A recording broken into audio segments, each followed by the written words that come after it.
guys, I'm Cynthia Rausch, and I'm here with Boston Chris, and we are discussing all sorts of things about the music industry, my journey, the things that I've learned. We've covered all sorts of bases, so definitely don't want to miss out. You guys should definitely click on this video and join us for a really cool conversation. It's time to chat. It's time to mingle. It's time to see what everyone's drinking. It's time to chat. It's time to mingle. It's time to see what everyone's drinking. Until we all lose connection.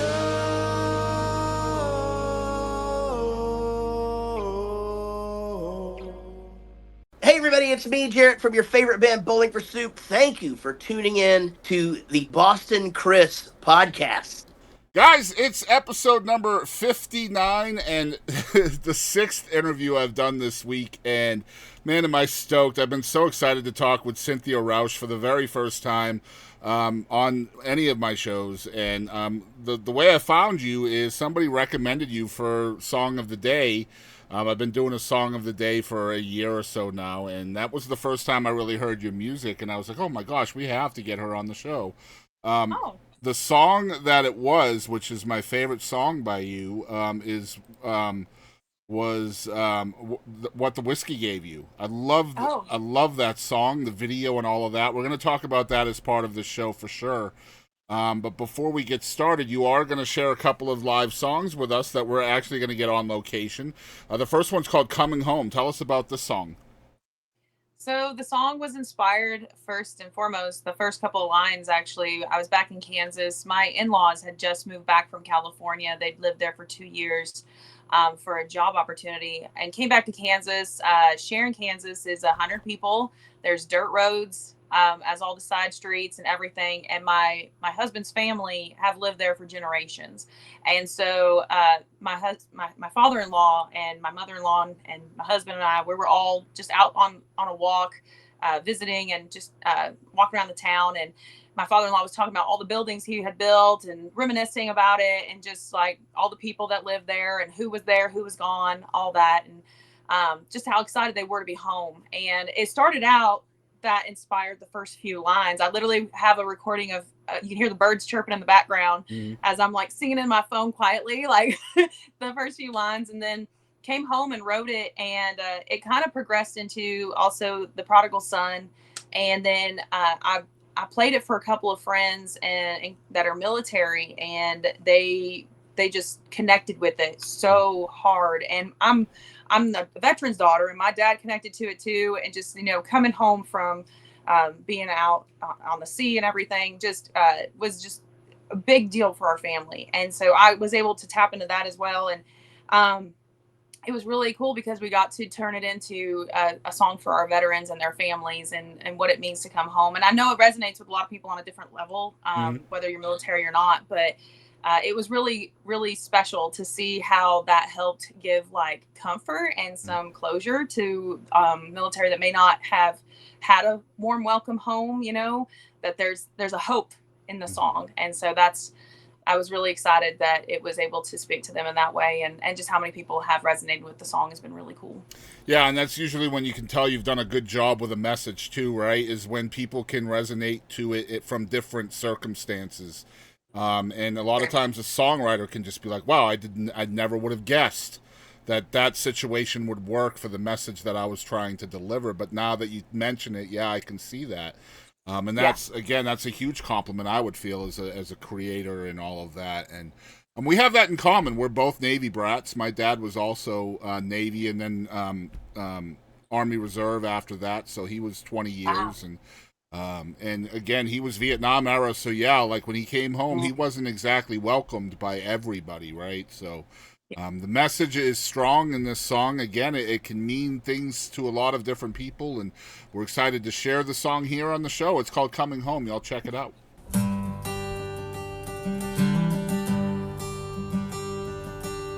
Walking these old dirt road side streets, looking at the sights and reminiscing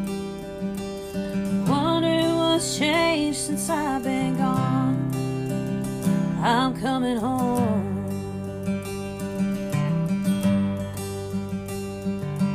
It's like yesterday that I left here.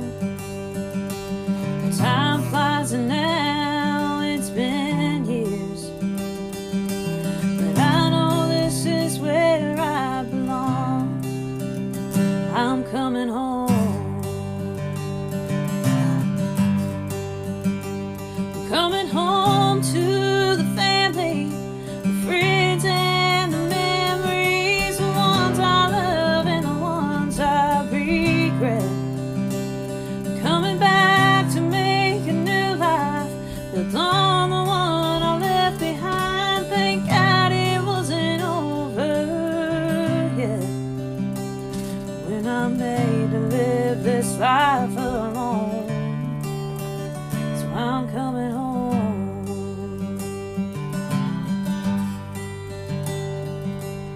Fear almost stopped me from returning. Thought others won't forget the bridge is burning, but I'm planning to rebuild what is gone now that I'm home. And I know it won't be the same that it was, but that's okay, 'cause I will always love this place and the ones who call it home. Yeah, that's my home.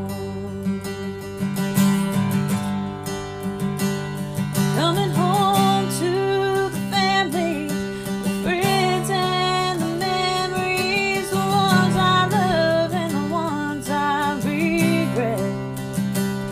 Coming back to make a new life, built on the one I left behind. Thank God it wasn't over yet. When I'm made to live this life alone, so I'm coming home.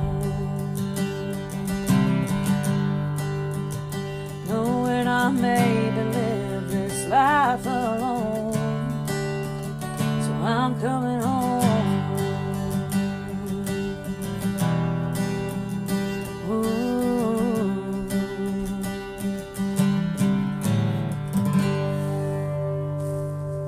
So we're back. We have Cynthia Rausch. It's episode number 59 of the Boston Chris podcast in less than a year. The idea was one a week, and I never stick to that. Ever, ever, ever. I was so bad. Like, I just love talking to people, especially about music. And, man, I love what you do, and I love your story. I've been reading about you for a while, obviously, since we knew we were doing this. And your story is so uplifting. You're a survivor. You're a victor. And I want people to know who you are, and I'm excited to tell your story. Thank you for that trust and allowing me to help tell your story. You mentioned you were born and raised in Kansas. So what was it like up there?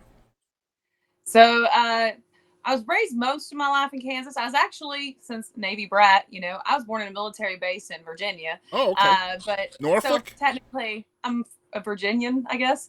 But was it no, Norfolk that you were born at? Portsmouth. Okay, Portsmouth. Yeah. I've been drunk there once or twice. Yep. Well, I was a little too young for that. Yeah. Like infant. Yep.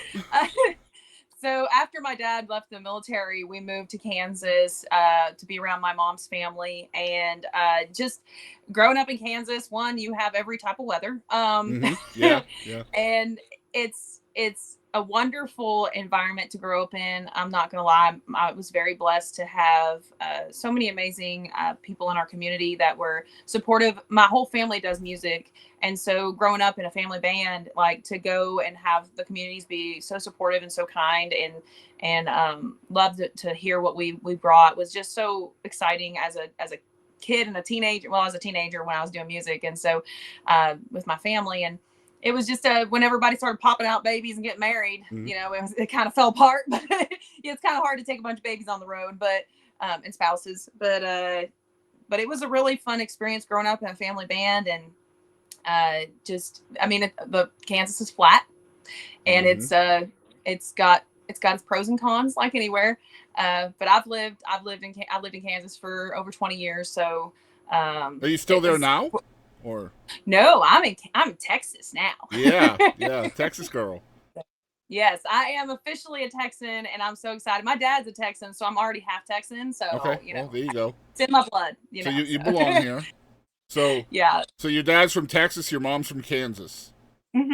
Yeah. Okay, cool. And I love your story too. You mentioned that you're in kind of a musical family. Both your parents met in a band, and then hmm I think you're one of 8, right? Is that Yep. correct? And all of Yes, you sir. have some kind of way in music, right? All 8 of you. So like nobody strayed from that in your family.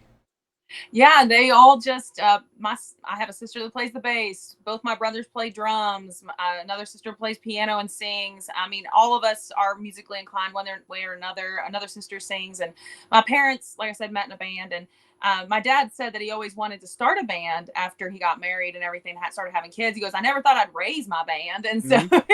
he's like, that was a unique experience. And my dad is the one that started me on guitar, and it was just it was wonderful. I really was crazy to have all of us on a stage. It was a lot of gear to haul. Mm-hmm. And when having a 10, well, so my oldest sister didn't travel with us. We started traveling after she got married, but she sang at church and such. But when we had 9 of us traveling on the road every weekend, going to churches and city events, fairs, it was a lot to and it's so funny because to me that was like normal. Yeah. Like it was just normal to be gone on weekends. Like we did our thing on weekends, and like to hear other kids that they're like going and playing sports and stuff. We were like, no, we're music people. So I tried the sports thing, but I am too klutzy for that.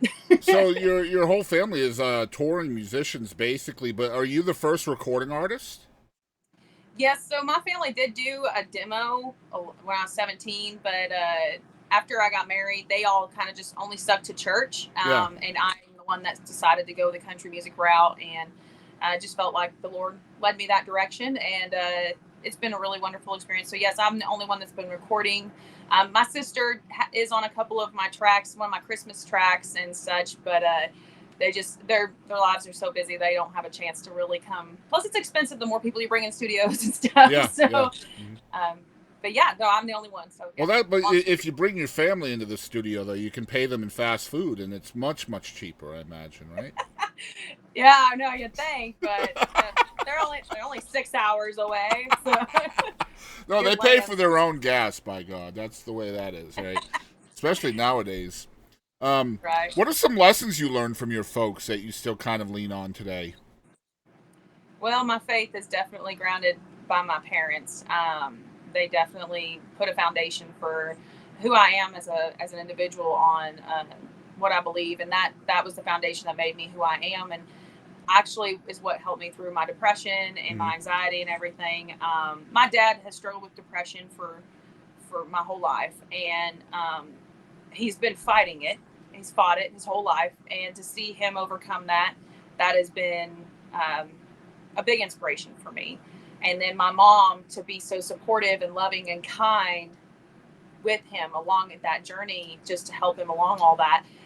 That was an inspiration to be supportive as a spouse or as an individual in life in general, just with people, just try to love on people and love them through their struggles. And that's what my mom does and my dad. And so it's just really, that's the biggest thing for me with music, is I want to love people through their struggles and just hopefully bring them a little hope. And one of the things you alluded to just now was your battle with mental health and just that darkness that comes with depression. And I mean, that got pretty serious with you. I mean, you even attempted an overdose at 15 that I've read about you. And so your dad was kind of an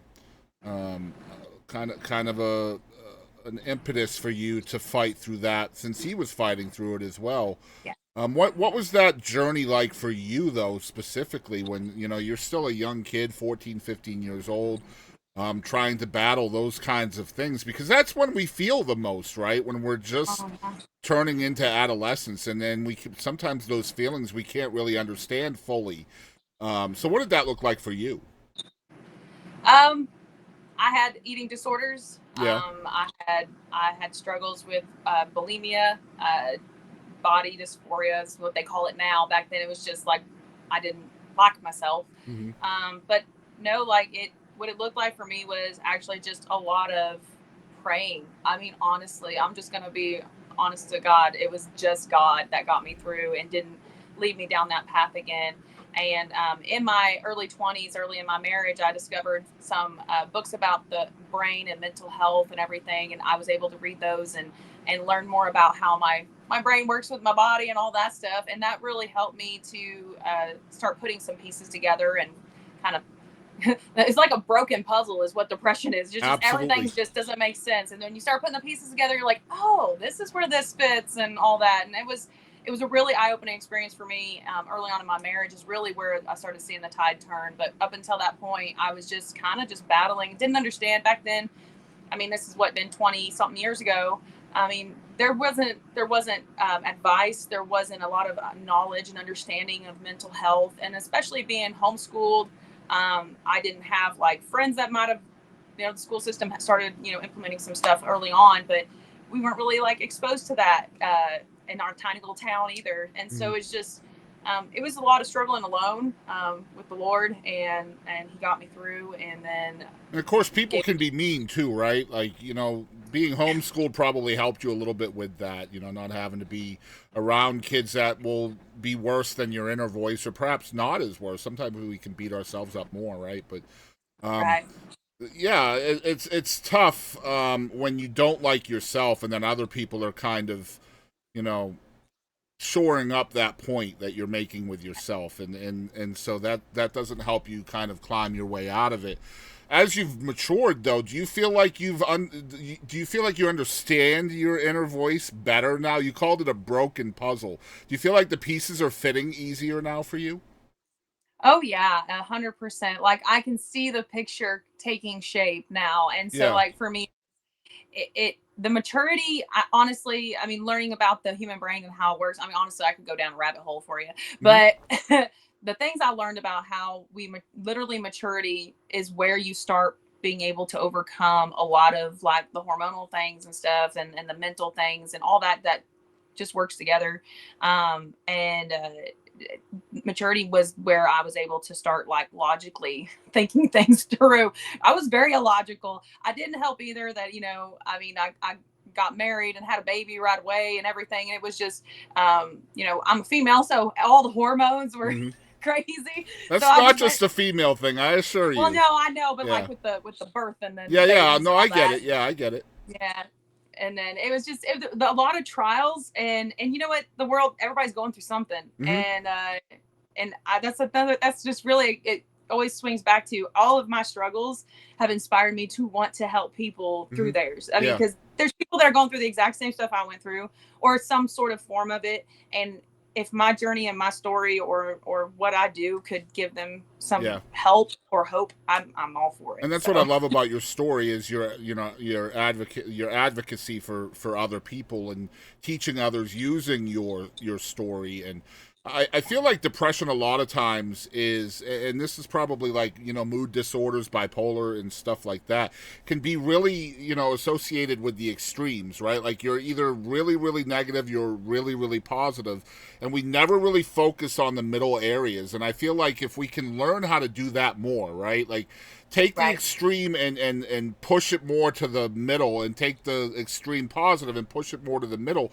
That way we don't worry about the extremes anymore. It's really not that bad, and it's really not that good. It's just normal, right? And those are the kinds of things that, like, I feel like we don't really know how to teach ourselves. You know what I mean? It's true. It's all about balance. It really is. Yeah. Because there's a point where, you don't want to become a arrogant jerk by being so positive about yourself, but you also don't want to beat yourself down where you just think you're trash. Yeah. And so you got to find that middle ground, and just, I mean, it really is. It comes down to just balance. Like you said, like you got to not be too crazy either way. And you need to, above all too, you got to be honest with yourself too, right? Like, you can't fake it till you make it all the time. Sometimes you got to allow yourself that time to really hurt almost, right? Like you have to allow that for yourself. I know that. Did you start writing about this time as well when you're dealing with this darkness?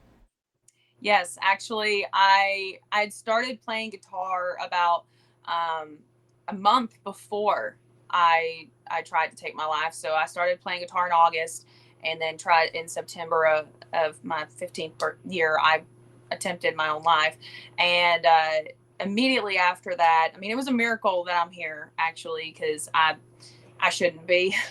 And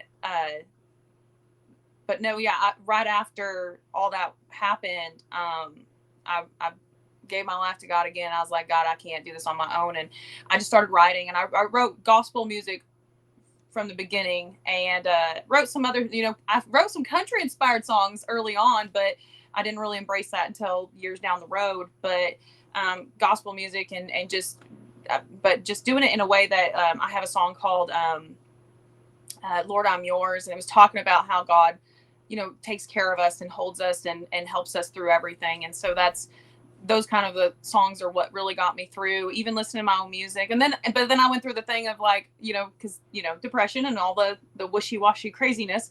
I hated my own voice. I didn't want to hear myself sing. Yeah. I was just like, I suck. And that's your imposter syndrome, and that's normal, right? Mm-hmm. Like we don't realize that at a young age. We don't realize that that's what that is, right? So a lot of times that's the wall, right? A lot of us just don't get past that, and I'm glad you did. First of all, is there somebody in your life that you allow through that wall that you're listening to and letting them encourage you, other than God? Well, for a while it was only my husband. He was able to break down my defenses in a loving way. Right, right. He's just always so consistent, and so kind, and always honest, and that's a huge thing. Yeah. For someone to be able to overcome any kind of mental illness. I think you have to have a person who is 100% lovingly honest with you. Yeah. And it's important that you see that as it is too. Like if you know he's lovingly honest and you accept that can be very validating for somebody with depression. Yes. 100%. And at first I didn't accept it. I thought everything had ulterior motives. Yeah. There had to be something he wanted. Yeah, that's your broken talking. Mm-hmm. Mm-hmm. Yeah, that was my broken talking. Ooh, that's a good line. Mm-hmm. But yeah, and then I've recently made a couple of acquaintances that have become really dear friends and close friends. And also I have of course, my family and everything. There's been a lot of healing in my family over the years that I've been able to open up to them about some stuff. But I also have some dear friends that are able to hold me accountable and tell me the truth when I don't necessarily want to hear it, or it's hard to hear it. I have this really bad habit that has still stemmed from my depression and everything.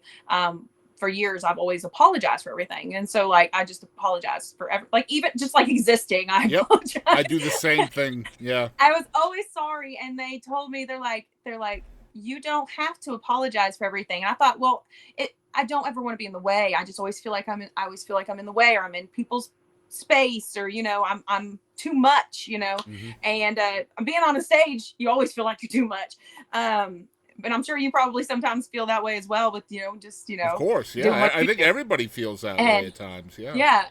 And they're like, you're not too much. You're you. And they go, don't apologize for who you are. If you feel like you did something wrong, be like, say something else other than I'm sorry.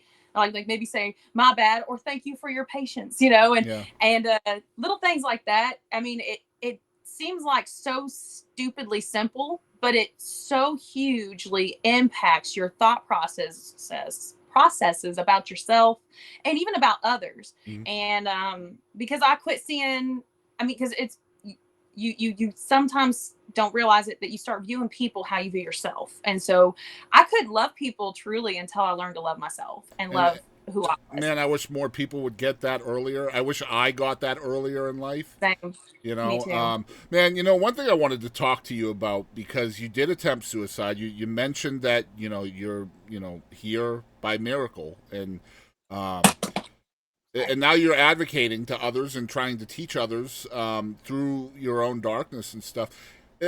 Knowing what you went through, Was there anything anybody could have told you to stop you from doing what you did?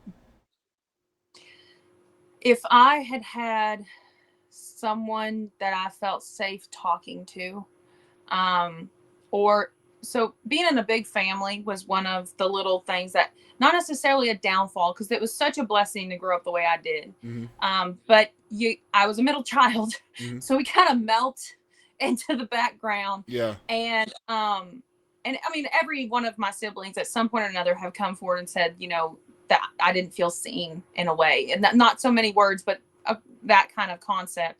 And it's not, my parents, they loved us, and they were amazing parents. They loved us dearly, and I never wondered if I was going to have a safe place to rest my head, or if I was going to have a full belly that night. Sometimes I was too full, but well, depression doesn't ever make sense, right? It's the happiest of people get depressed. Believe me, I know. Yes. Yeah. And it's weird because I felt like I didn't deserve to be depressed. Yeah. Like I wasn't struggling enough to feel the way I did. Like, there wasn't enough bad things in my life. I shouldn't feel bad about myself. I shouldn't feel bad about my life.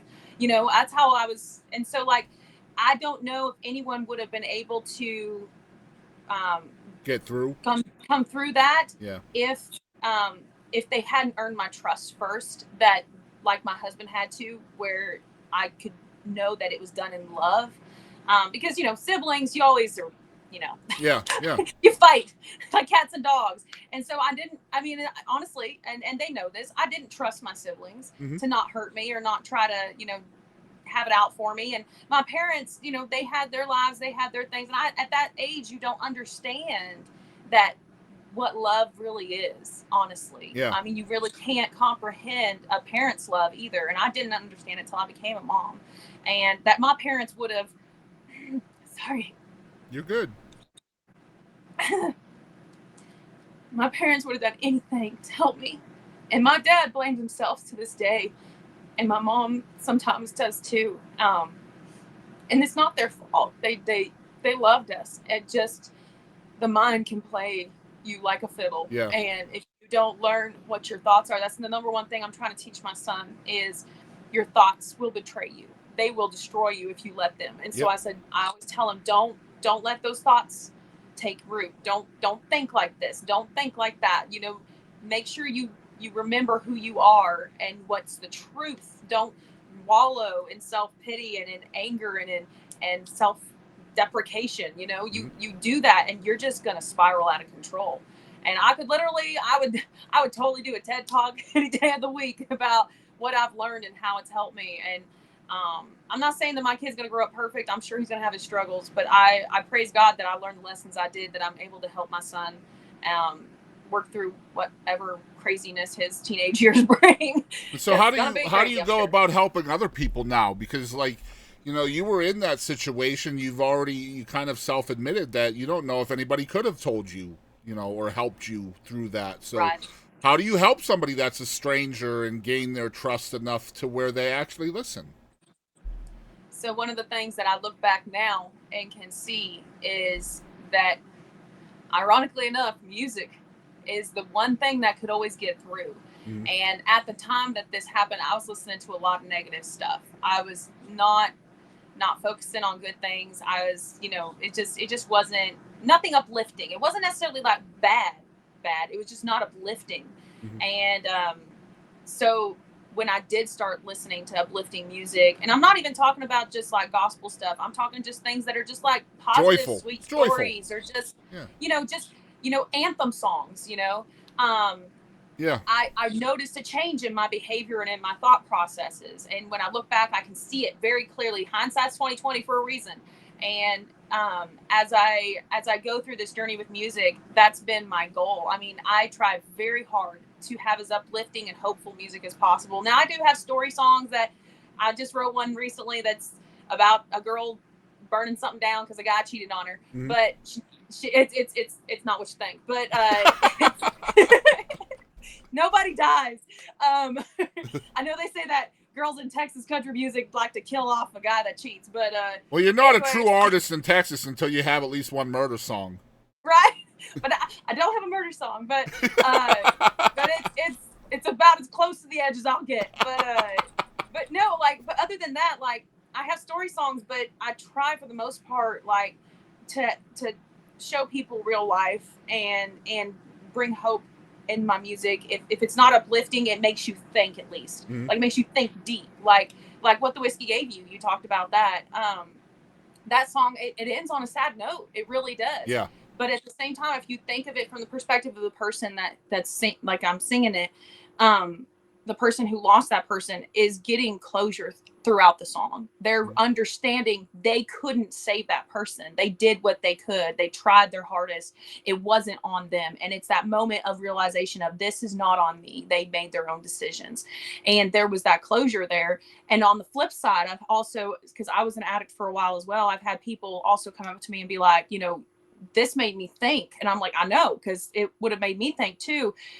That there was a guy who was just getting out of alcoholism, and his wife was there, and they came to a show, and it was right after I wrote the song. I played it, and he came up and he goes, "You literally just opened my eyes to how my wife feels about what I'm dealing with." And he goes, "This has just given me a huge boost of a determination to get through this and to overcome this addiction." He goes, "That I don't want to put her through that." And she was bawling, and yeah.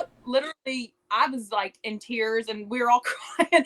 And that's the power of music, though. Like, even though it's a sad song, it made someone think, I can do better, and I can do more than what I've been allowing myself to do. Mm-hmm. And so that's really what I want to do with my music, is just, entertain people. Yes, 100%. I want people to enjoy it, but I also want them to walk away having learned something or thought something that help them along. I think journey. The word is feel, right? You want people to feel something, right? And that's what music and art really is about. It's about that feeling. And like, if people don't feel something, then what's the point, right? So whether it's a positive feeling or a negative feeling or whatever, if they resonate with something, you've done your job as a creator. I love that. So I imagine when you first start writing, a lot of your stuff is probably on the opposite of joy, right? But I've seen and heard of a lot of your songs now, and there's a lot of uplifting messages and joyful stuff in your music. Was there a maturation or an evolution process to get from your first writing to where you are now? Yes. So starting out, I obviously wrote like worship music and stuff, but I also wrote a lot of like story songs as well. But the stories were everything was ballads. Everything was sad, kind of depressing sounding. Yeah, of course. I wasn't meaning it that way, but it was just as I was going through that journey, it was just where I was at mentally, and I couldn't seem to. I have a whole album that is not under Cynthia Rausch. It's under Cynthia Gale Rausch online that you can go listen to if you want to. Just prepare yourself. It's not negative. It's not negative at all, but it is. You can hear the struggle. You can hear the trials that I was going through. During the time I wrote that, I had lost a baby. I had a friend, the fear of my child, being born with disabilities. So I wrote songs about them, and I wrote songs about, all sorts of different situations. I'm trying to remember all of them, but I can't remember all of them. I've written a lot of songs over the years, but that first album, it's hard for me to listen to it now. I'm not gonna lie, but it is also very encouraging when I do listen to it, to remember where I came from and how far I've come. Yeah. And to see that, like you said, evolution to the next point that I'm at now.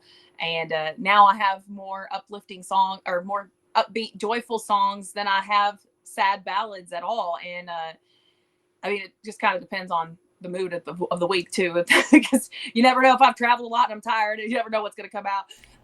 But no, I just to go from that first album to what I have now, and what I'm fixing to actually take to the studio in April. I'm very excited to see how everything's changed, and how much I've grown, and to hear the responses from people. That's been the biggest talent for me. Yeah, experimenting on audiences is important, right?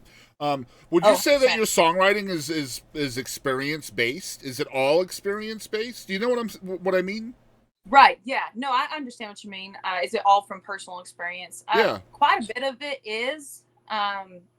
If not, well, I mean, you honestly, they say write what you know. Yeah. But early on, I also have never co-written until recently. And there was nobody to write with in Kansas. At least for on my music, I helped a couple of friends write theirs, but yeah, it's experience based, quite a bit of it. Because I don't think you can write a song that you aren't in a little bit. Yeah. Just because I've tried to do the whole like disassociate thing, but I'm like, but how do I word this if I don't know what I'm talking about? You know, sometimes your writing can be conversational too. Like you just mentioned when I said that's your broken talking. Like, yeah, you know, you can take something like that conversationally and turn it into a lyric, and then kind of create a world around that lyric. That's sure. what a lot of our songwriters can do too. Do you do that? Is that something you're able to do? Oh yeah, that's actually probably the number one way that I do write. I don't know how many notes I got in my phone that are just like one-liners. Right. And actually, one of the songs I'm taking to the studio, it's called "I Saw Smoke," and I literally, it's the one about a girl burning something down because a guy cheated on her. But literally, we were outside.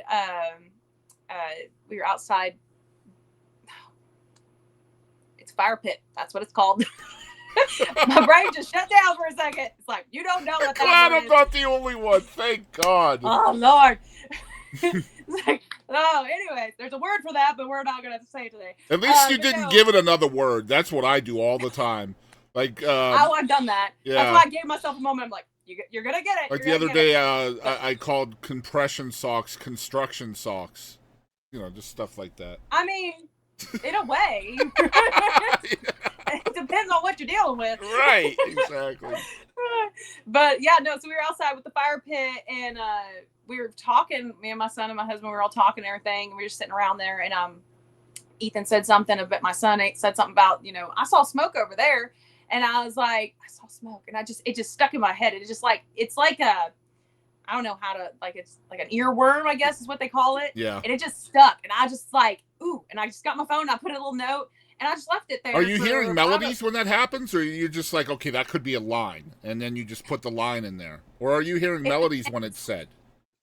Sometimes it depends. It just depends on where my brain goes. Like, I've had both happen. Yeah. So when I started writing Coming Home, the melody was there immediately. Wow. Like walking these old dirt road side streets, looking at the sights and reminiscing. I instantly heard the melody in my head and sang it into the phone. I didn't just say it. I sang the melody. That's the melody I used. Right. But with like I Saw Smoke, I had the line for like a week in my phone, and I was looking through and I was wanting to write, and I was like, that's a really good line. And then I said I saw smoke. I just instantly like heard this like gritty, like Louisiana bayou kind of swampy. Yeah. Swampy. That's the word. Yeah. Swampy, like vibe and everything. And I was like, ooh, this is going to be a burning something song. So now do you start creating a story around that line? Is that how it works? Yeah. I guess I don't know. I've never really like super analyzed how I do it. Yeah. And I don't have a lot of experience with anyone yet to have them tell me, hey, you're weird like this, you know? See, that's my curiosity. Like, my go-to is talking to songwriters. I've talked to hundreds and hundreds of songwriters. Wow. So, like, I love to hear the different ways that they all get to the carrot, right? Like, they all start with the same thing, which is nothing, and then they end up with something amazing, almost always. And everybody gets there a different way. It's so damn cool, man. It really, truly is. Yeah. When I first started writing, it was literally I just sat down with my guitar and I would freestyle. And I would just sing the same line over and over to add as I went. Yeah. Because I didn't have a recording device at the time. And it was before cell phones. And then, at least I didn't have one. And I just kept going over and over the song. And I would memorize it as I went and then write it down. And that's how I first started writing. And then I realized there's an easier way. It's called a recording device. Yeah, hello. Don't lose nothing that way. Exactly. Yeah. It used to be the yellow yellow pad. That's what used to be the songwriter's best friend. Then it was memo Yellow pad in legal your pad. phones and your little sound recorders and stuff like that. I can't imagine just the amount of stuff that y'all end up with, you know. And do you find yourself going back and kind of like a Rolodex, kind of going through something like if you're dealing with writer's block or something, you have all this stuff banked up, so you can go back Oh, to yeah. it any time. Do you find yourself doing that? Oh, I do that fairly regularly if I'm feeling a little like, I don't know, like just blah. Yeah. Like I can't think of anything to write about. I actually have in my storage back in Kansas, I have boxes of sheets of music of pieces, of whole songs that never really made it past very far. I'm like, this needs to be done better later. You know, I'll go back to it eventually. That I would love to go dig around in again, but it's 6 hours away. No, on my phone I have literally thousands of notes. I can't imagine that yeah. I can go and I finally had to start doing it where it's easier if I just do one note and just keep going down instead of like an individual every time. Yeah. And so that helped me a lot because then I could just scroll through and just see them really quick. But yeah, no, I go back quite a bit and I've even had like songs where I completely wrote a song, or thought I did, and I went back later and I forgot the melody, and instead of going in and listening to the recording I had on my phone, I just made up a new melody and it was 10 times better. And I love doing that. I love it when I make it better. There you go. Yeah, sometimes you have to revisit, and sometimes time can be your friend with stuff like that. One thing I wanted to chat with you about is being a military kid, I imagine, has set you up for the rigors that come with being a touring musician, because you have to get used to a lot of different areas. You have to get used to moving and traveling and all of that. And then on top of that, you know, when you're not a military kid anymore, your family's in a band and they're traveling doing that too. So has that made things easier for you? Because there's a lot of rigors to who you are. You're a mom, you're a wife, you're a songwriter, you're indie, so you do everything, right? Your promotion and graphics and everything's on you. So did that help you, do you think? Yes, it did in quite a bit of ways. If I had learned early on how to apply that better to my life, that would have been much better. Sorry, just a moment. No, you're fine. No. My cat, she's trying to get in and stuff. She's the star. Come on now. She's nosy. I wasn't a very teachable kid with schedules and regular. I was very much a free spirit. I might have been living in my head most of my childhood and teen years. I was very much just literally, I read books all the time and just was gone. And that probably didn't help me with the depression either, because I was kind of like just checked out. Yeah. But no, I mean, I later life, yes, but early on, not as much as it should have. Sounds like you were just trying to escape the chaos. That's what it sounds like to me. Yeah, honestly, the chaos in my own mind was craziness, and so I just never. It was never calm. It was never calm in my head. So, yeah, no, that's a good way. That's honestly very true. That's probably exactly what I was doing. Does music calm that for you? Yes. Depends on the music. Yeah. I love to I used to, anytime I was going through something difficult, I wrote, and that's my whole first album is about. But then I started to realize that I could write in the joyful moments too, and so that has really helped me to be able to commemorate the joyful, happy moments, and also realize that those are just as many, if not more, than the hard, difficult moments. But listening to music, yes, 100% helps. Let me ask you a question, not to cut you off, but I don't want to forget. You talked about the joyful part of it. Knowing where you came from, how hard was it for you to convince yourself that people wanted to hear that side of you? So hard. Still struggle a little bit. I'm not gonna lie. Actually, so funny story. My mom called me the other day and told me that she had ran into someone that was apparently a big fan, and they were kind of fangirling or guying or whatever it was. Yeah. And she was telling me how it was a little bit like, my mom's very reserved, very just chill. Like, you know, complete opposite of me. I'm a little spaz. I call myself a chihuahua for a reason. So I'm just like, but she was just like, she was telling me this person was just like such a huge fan. They just wanted a napkin that was signed or something, anything for me. They were freaking out. And I was like, and this was back in Kansas. And I'm like, I don't, what? They were so excited to just be around my mother that they would have like probably passed out if they'd been around me. And I'm like, what is happening? Yep. And so like to have people connect so hard, and the fact of the matter is, for me, like I said, I hated my voice when I was younger, and now in recent years I've realized that my voice is uniquely me, and I've learned to embrace it. And I've tried very hard that if there's any young artists out there that when they tell me, I just can't stand my voice recorded, I'm like, just relax, embrace your voice, you'll learn to love it.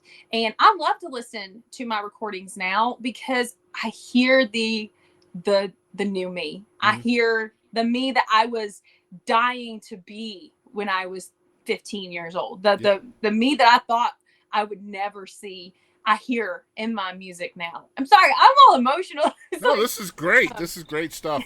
I love that. You're just showing the healing side of the things that have happened to you, and God, it's such a cool road that you've traveled. And like I said, when we started the show, Survivor, Victor, like all of those things that you should own, and I hope you do because you deserve to own them. Let's talk about studio.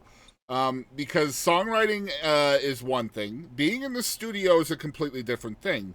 But they're both uber important to the creative process. So what's studio like for Cynthia Rausch? So it's been a lot of, I don't even know how to explain it. So I'm actually fixing to have my first full-on studio experience. We're going to be spending 3 days solid in the studio. I'm very excited. I get to be there from start to finish. Wow. Of a song. When I was working with a producer at a studio in Kansas, he was very talented, and he played all the instrumentation on my song, and he could whip out a song in like 3 or 4 hours. Right. And from start to master or finish, I had my complete song. And then I came down to Texas, and they're like, "Oh, you have to wait like 2 to 3 weeks," and I'm like, "Oh." Okay, so I've recorded at Rosewoods. I've recorded at BGM Studios in San Antonio. Rosewoods out of Tyler, and I'm fixing to record at Warm Studios in Leander. I never say it right. Leander. Thank you. I'm terrible with names. Down by Austin, and I'm going to be able to be in there for the whole creative process from start to finish, and I'm so excited because that's going to be a whole new experience for me. I was there beginning to end for like the 3-hour process, but it was different. I wasn't as involved as I wanted to be. We didn't get to tweak it. We get to sleep on it and come back and listen, kind of thing. And also I'm getting to take my whole band down there, and they're going to be on all my tracks, and they're amazing. They're just super talented guys, and I'm so excited to work with them. And my manager is also my producer for this endeavor, so I'm very excited. It's going to be all new, and it's been kind of like all over the place to this point, and I'm very excited to experience it this way. And so I don't know, I'll let you know. Well, congratulations with that, all of that. Let us know how it goes. Keep us informed for sure, because man, I love being in the studio. I'm not an artist, not a songwriter, none of that stuff. I'm just a really curious dude, but I've spent a lot of time in studios watching other people in the creative process. It's just such a cool thing. And I've been lucky enough to be in some pretty cool rooms like Faith and Muscle Shoals and Sun Studios in Memphis. Like, oh, wow. I've seen the actual lathe that Otis Redding songs and stuff like that were made on. Man, it's been a cool ride. Wow. But, imagine not being awesome. A musician and being able to experience that. I've had my hands on the Abbey Road console, which, by the way, is in Texas, believe it or not. Oh, wow. Yeah, it's in Palmer, Texas, which is right by, like, Midlothian. Oh, wow. Not too far from me. Okay. Yeah, the actual Abbey Road console. Like, literally McCartney and Lennon touched it. Like, what? Yeah, so... Man, being in the studio is just so magical, man. You're going to have so much fun. Have fun with that. And all right, so I have one last thing I want to ask you before we have some fun with Cynthia. And we have the in-depth part, which is where we're at now, and then later on we have a bunch of fun segments that are kind of breaking it up, and people love the having fun segments. So, but anyway, the last thing I wanted to talk to you about, I feel like, is a lost art, especially with indie musicians, and I know why. It's expensive, and that's delivering your message through a music video. And you have some fabulous music videos. I love your videos. As an artist, a songwriter, a creative being, describe the importance of having a music video in being able to further the delivery of your message with your song. It's so, like, literally as soon as I write a song, my brain starts going to the story that it can tell in a music video. And so it's so important. And you're right, it is a lost art. It's not as emphasized on like it used to be, because people aren't feeling like they have an opportunity to showcase it like they used to. But actually, we have more platforms than we've ever had. Yes. And so to me, I'm like, you might get like 1,000 views on that video, but you just took that song and went from just a sound that they heard to you put it in front of their eyes, and then they felt this and this. Like it's just like a whole experience. And no, my husband is so talented. He's the one that shot most of those videos, and he does all the editing and everything. And I'm very blessed that he is so talented, because I couldn't afford people. Right. So it's expensive. It is expensive. You're right. But it is so important. And if you find the right people with the right passion, a lot of times they are willing to help out, especially if the song has meaning and purpose. There's a lot of, like my music video for Coming Home. It was shot in Emporia, Kansas, which is the home, the birthplace of Veterans Day. And it was shot by a veteran. The producer was a veteran for that video, and it has veterans in it. And so it's for our veterans. So it's like a huge, like, all these different moments coming in, and literally have had so many veterans like respond to that in a way that they want to feel heard. They want to feel, people want to feel heard. Yep. And music videos really help to really drive the message home. And I don't know, I could harp on this all day, but it is so important. It is.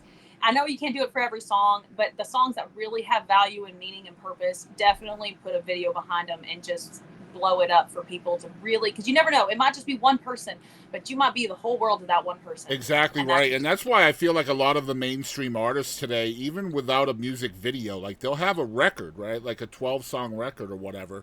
And every single cut on the record will have a visualizer at the very least. Right? Yeah. They're not just putting out a static image with their music anymore. Like, there's something for somebody to watch. Whether it's a lyric video or a visualizer or official video, whatever it is.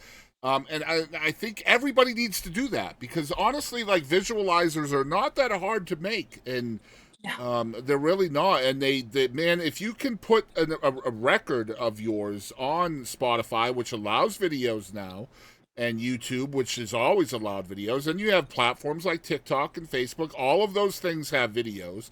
You can cut them up into shorts, into little reels. There's so much you can do with all of that. And I feel like if you just let your publishing company put the record out onto YouTube and Spotify, you're doing yourself a disservice, and you need to do better. I just feel that way as a consumer, as somebody who's talked to a lot of people, and you're doing it right, Cynthia. You truly are. Thank you. And I think that's a big part of why you're being seen and heard more than a lot of other artists who are just throwing stuff out through their publisher. And I feel like that's the lazy way out.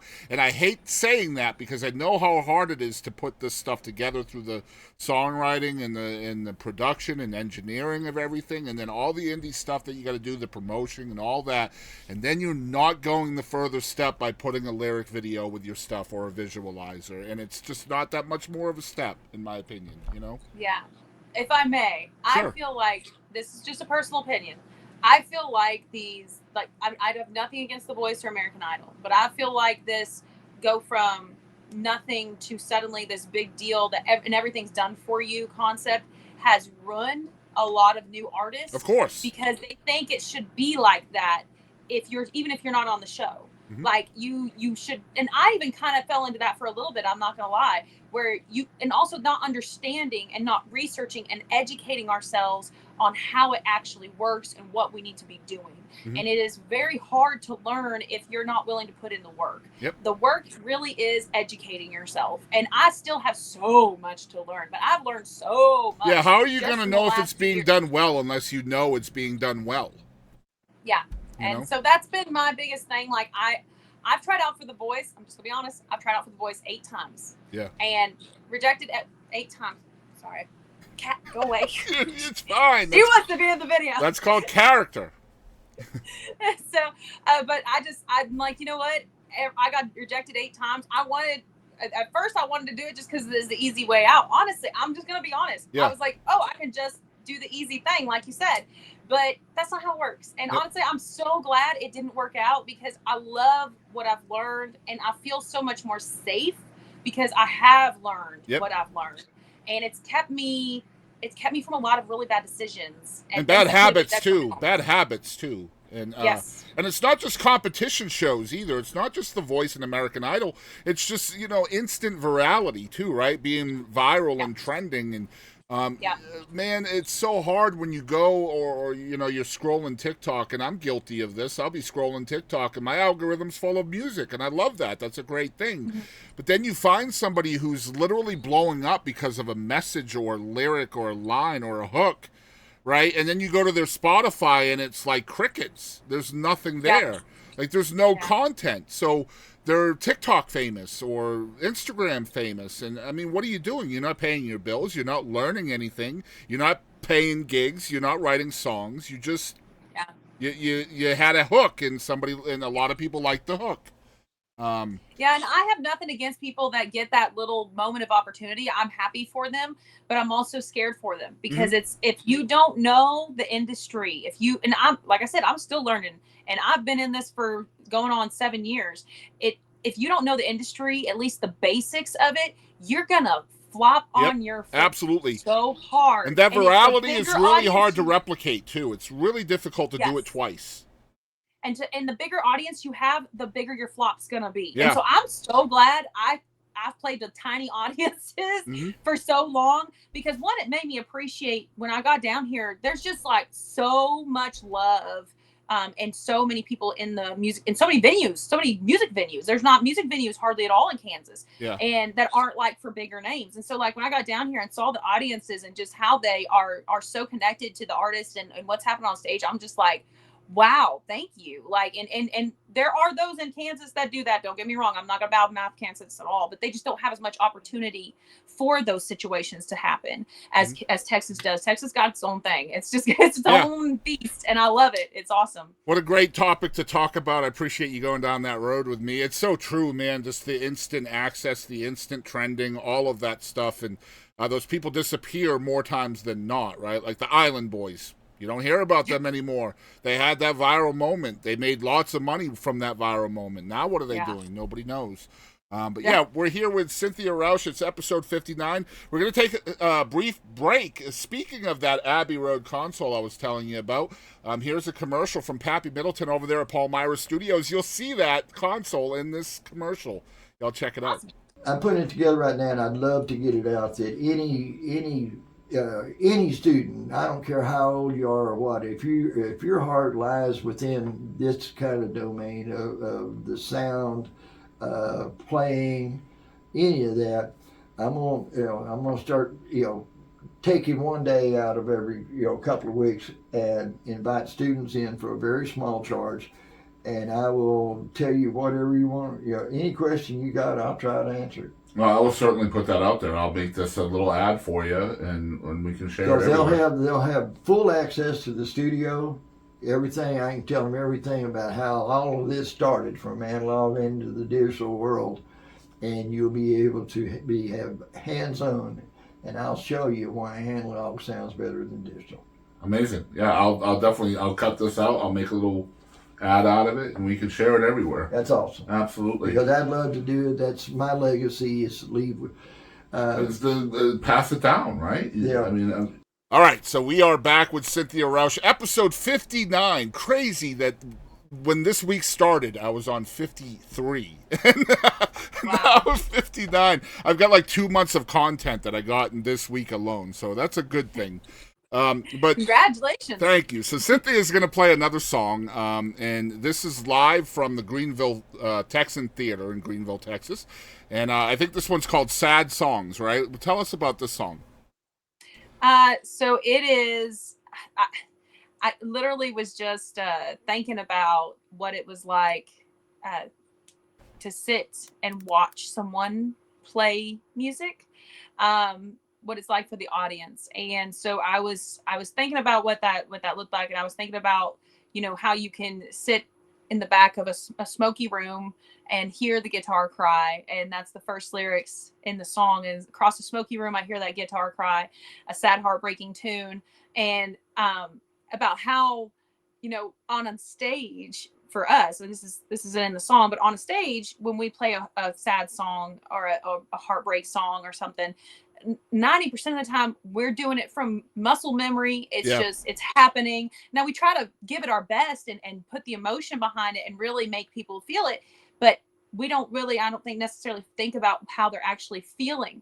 And sad songs comes from the idea of what the person's actually experiencing in that moment, hearing the sad songs, and how it's we think of it as healing. It's not healing for everybody. Some people, it's a struggle. You know, it's hard to move on when I'm surrounded by all these sad songs. And and also that also kind of ties back to what I said earlier on in the show, how I was like, what you listen to can also determine your mood and determine how you feel.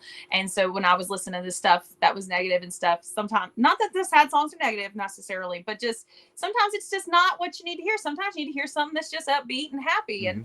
And even if you are in the dumps, you know, and but yeah, that's kind of where that song came from, is just like the perspective of the audience, and trying to make myself understand how that feels to be out there listening whenever I'm singing all these sad songs for them. And so, and that they might be struggling with it. So that's just kind of where it came from. Good stuff. This is Sad Songs from Cynthia Rausch. Y'all check it out.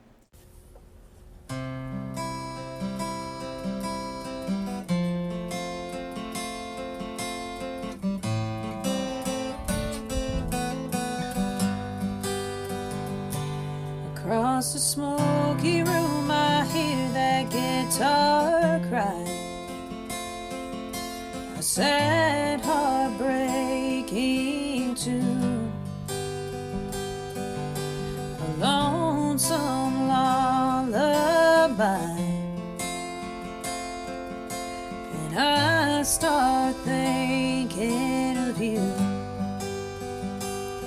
It's not fair when love does you wrong, and you're the one crying over a song. I just wanna find a way to move on, but it's hard with so many sad songs.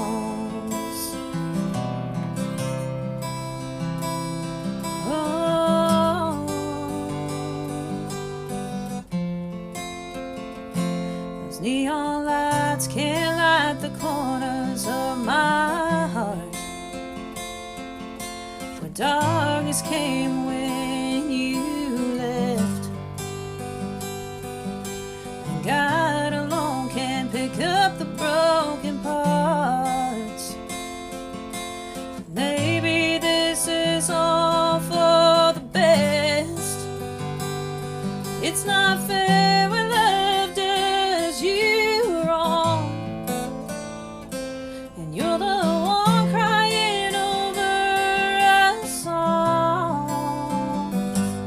I just want to find a way to move on, but it's hard with so many sad songs.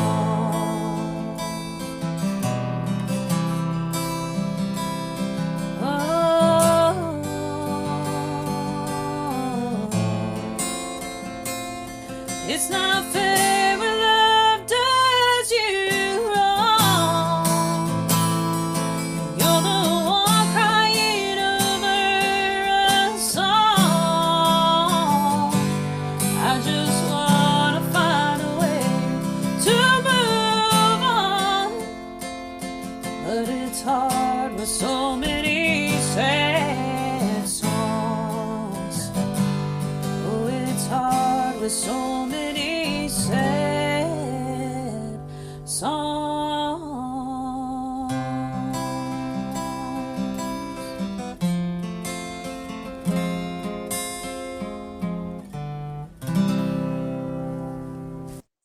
All right, so we are back, and we are finally into our having fun segment. And man, I look at my YouTube analytics sometimes, and we always have like timestamps in our videos. Yeah. And I always start off the having fun segment with a segment called Mount Rushmore.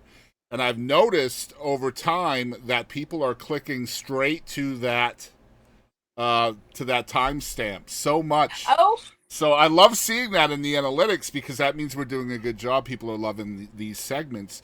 Right. These are fun. They're going to tell a lot about who you are as an artist and as a person. So this will be cool. The first one, as I said, is called Mount Rushmore. And so the real Mount Rushmore has 4 people on it. And so who would you put on your Mount Rushmore of most influential artists to you that had the most influence on you as a person and an artist? You only get 4. 4. All right. Well,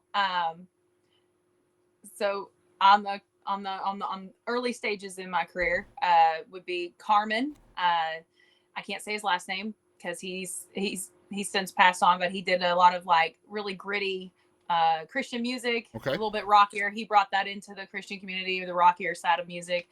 Chris Tomlin, who's also a worship leader at his church and everything. But then I've got Miss Martina McBride. And I love her big voice. I love her anthem songs and how she's so tiny, but the woman's got such a big personality and a big voice and super sweetheart. And then I'm trying to think who would be my 4th. I don't know. That's really tough because those 3 are just like a shoe-in, but like on the 4th, now I feel like I'm in a corner.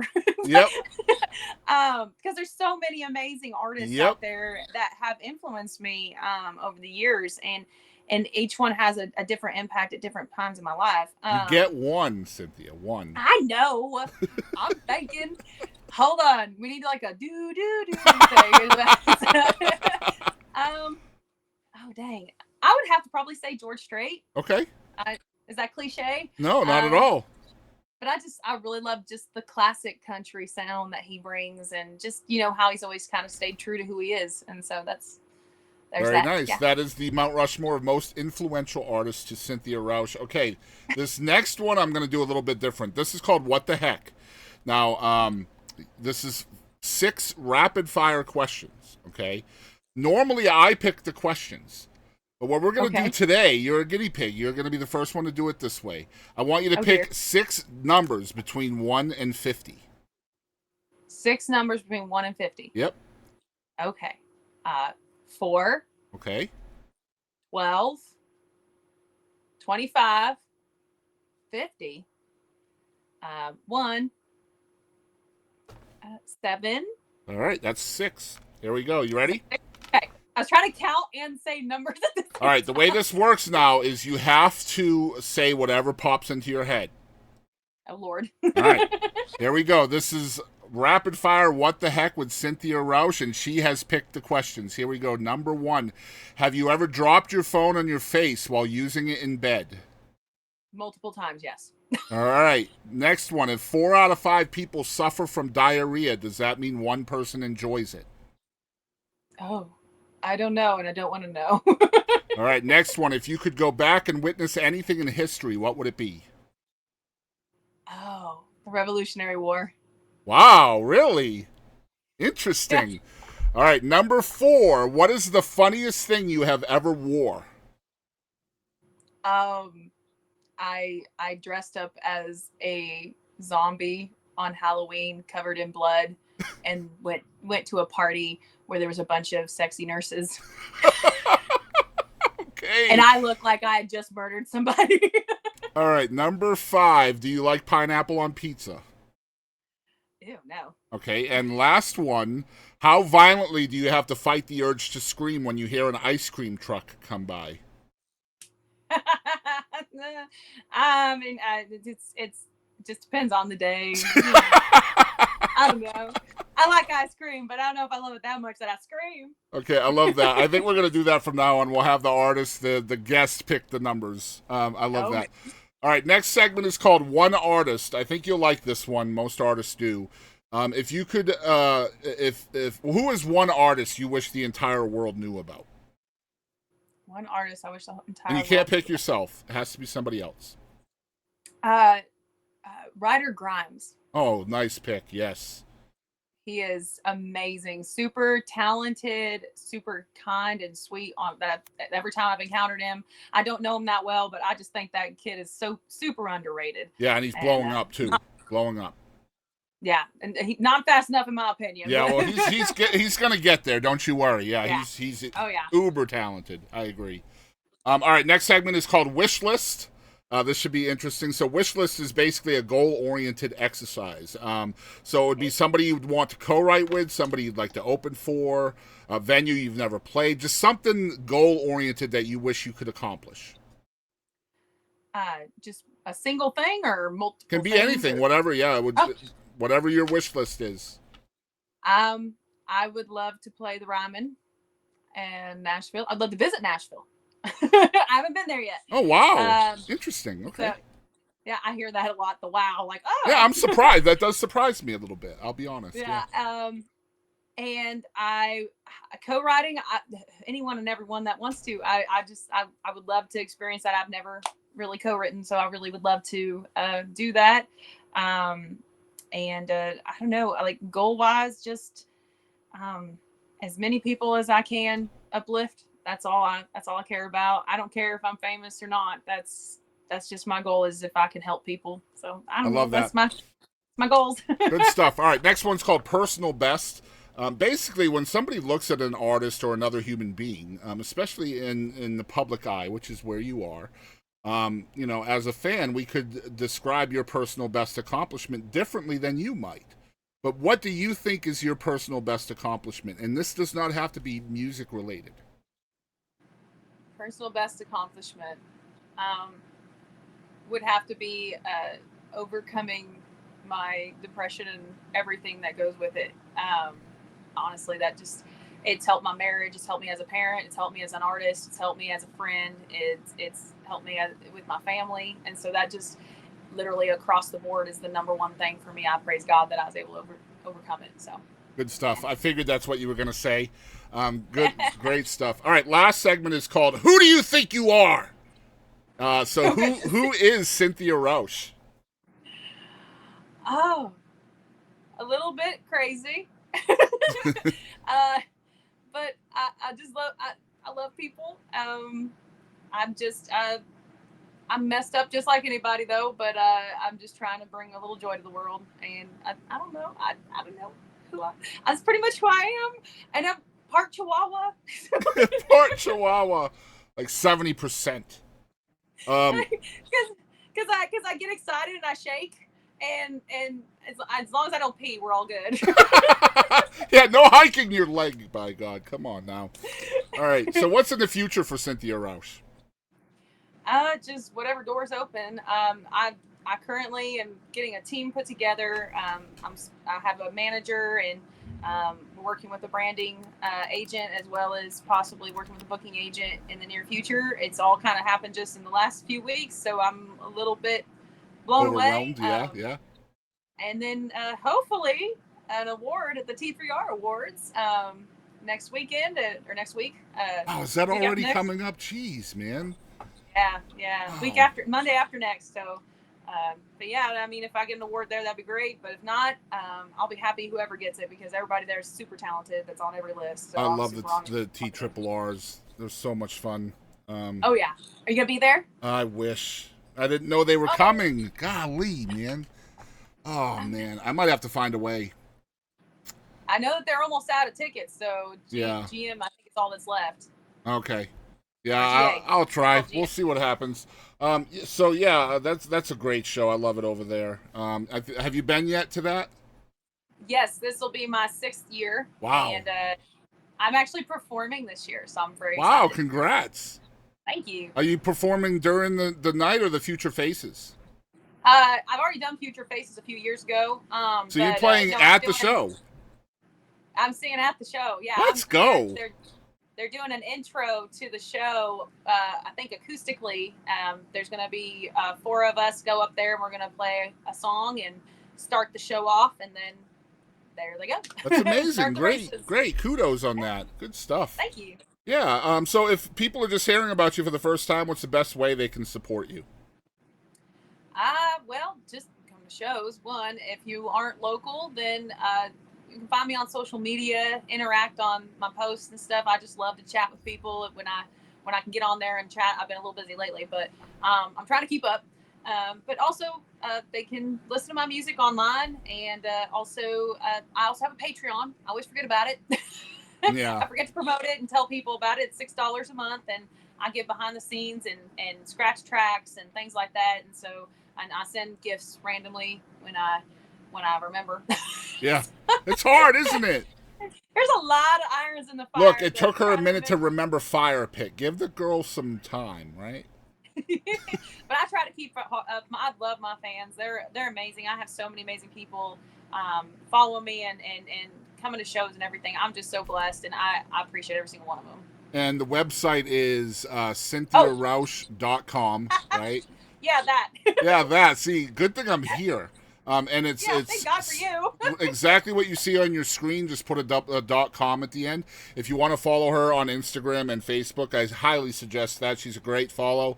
At Cynthia Rausch Band is how you follow her in those places. Do you have a TikTok yet?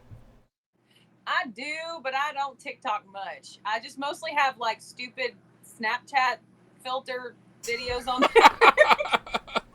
I used to do those kinds of things too, believe it or not. There's not much music on there. It's mostly just me being stupid. Well, there you go. Follow her on there too so you can see her being stupid.